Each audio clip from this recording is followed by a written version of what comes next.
दमानन्दवने वसन्तम् आनन्दकन्दं हतपापवृन्दं वाराणसीनाथमनाथनाथं श्रीविश्वनाथं शरणं प्रपद्ये। श्रीविश्वनाथं शरणं प्रपद्ये। बोले काशीपति विश्वनाथ भगवान की जय। महंकालेश्वर भगवान की जय। शिव महापुराण की जय। आइए आज की शिव महापुराण की कथा में हम प्रवेश करेंगे। हमने पहले चंचुला की सदगति की कथा सुनी। आज हम चंचुला के पति जो बिंदुंग नाम का था उसकी उद्धार सदगति के बारे में सुनेंगे। सूत जी महाराज से सौनकादि 88,000 ऋषि मुनि पूछते हैं कि महाराज अब हमें बताइए कि शिव पुराण की कथा सुनने से चंचुला का क्या हुआ और चंचुला के बाद उसके पति का क्या हुआ। तो सूत जी महाराज कहते हैं कि शिव महापुराण की कथा सुनने से चंचुला का उद्धार हुआ, क्योंकि शिव महापुराण की कथा भक्ति ज्ञान वैराग को देने वाली होती है, परम मोक्ष को देने वाली होती है। शिव की कथा है, शिव यानी कल्याण करने वाला, तो उसका उद्धार होता है और पार्वती जी की सखी बनती है।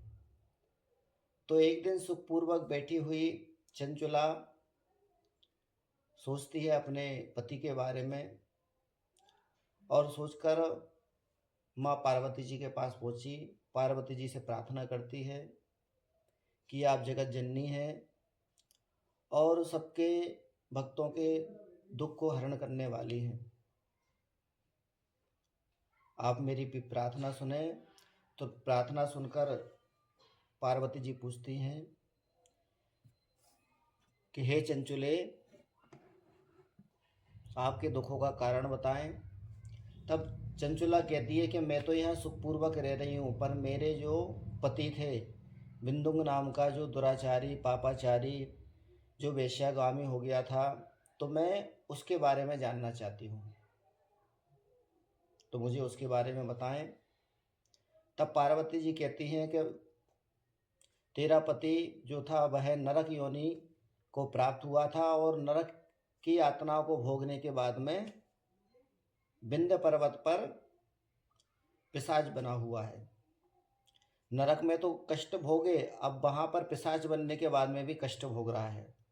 तो माता से प्रार्थना करती है कि हे माँ, आप कल्याण करने वाली हैं, आप बताएं कि मुझे क्या करना चाहिए, कैसे उसका उद्धार हो। तब माता पार्वती कहती हैं कि शिव पुराण की कथा आप सुनाओ। तो शिव पुराण की कथा सुनने से उसका कल्याण होगा। चंचुले बोलती है माता तो इसकी ऐसी व्यवस्था होना चाहिए।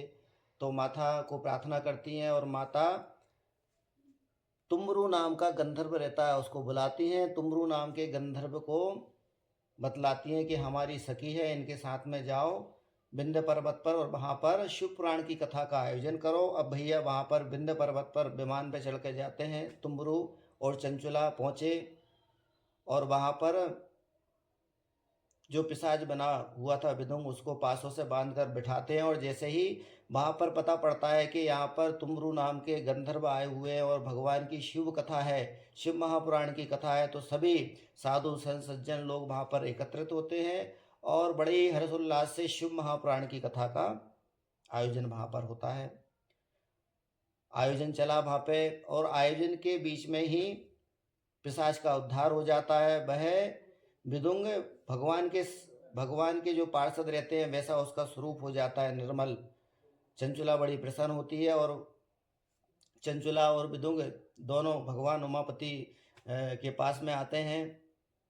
उमापति नाथ और उमा जी के पास में आके उनको प्रणाम करते हैं और वहीं पर भगवान की कृपा से जो विदुंग नाम का रहता है वो पार्षद बन जाता है और चंचुला शिव महापुराण की कथा के प्रभाव से उनकी सखी बन जाती है। तो शिव महापुराण की कथा अनंत है, इसके एक एक शब्द एक एक वाक्य पुण्य फल प्रदान करने वाले हैं। तो सभी इस कथा को प्रेम पूर्वक सुने।